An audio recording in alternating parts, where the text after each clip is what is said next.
the machine, you'll see the retrofit Gravis RACK. That is mounted on the cab and it provides surround view 3D LiDAR scanning cameras and an AI-based control. You'll see that it's green right now. That's notating that it's safe for Troy to exit the vehicle. It's under manual control right now. It's getting ready to do autonomy. We're going to invite Troy on down so that we can move into the next stage.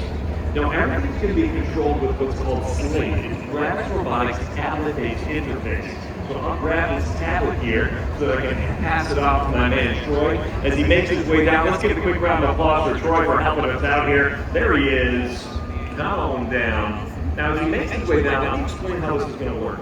The operator is going to define the work here on the tablet, in this case, that bulk earth-moving work on the top of the mount. He's going to set the terrain, define the excavation zone, and he can use just 3 different reference points in order to do so.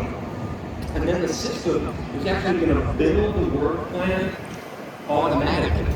A few inputs, he presses start, and then boom, the machine goes to work for you, constantly getting nice, big, large scoops of material each and every time. Now, if you look closely at the LED strip on the top, it's now blue because it's under autonomous control, letting us know that it's supervised by Gravis' multi-layered safety mechanism. It's ready to dig safely.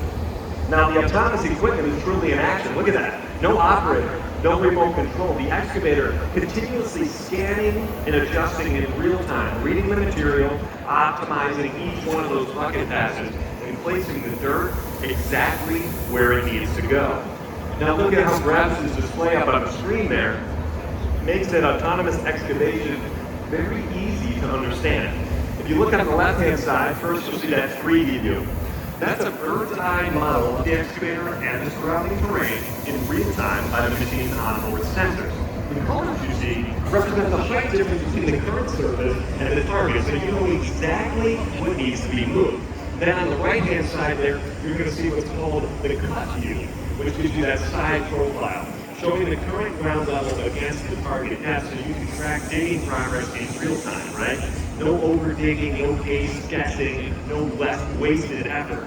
Just consistent, precise execution, pass after pass after pass.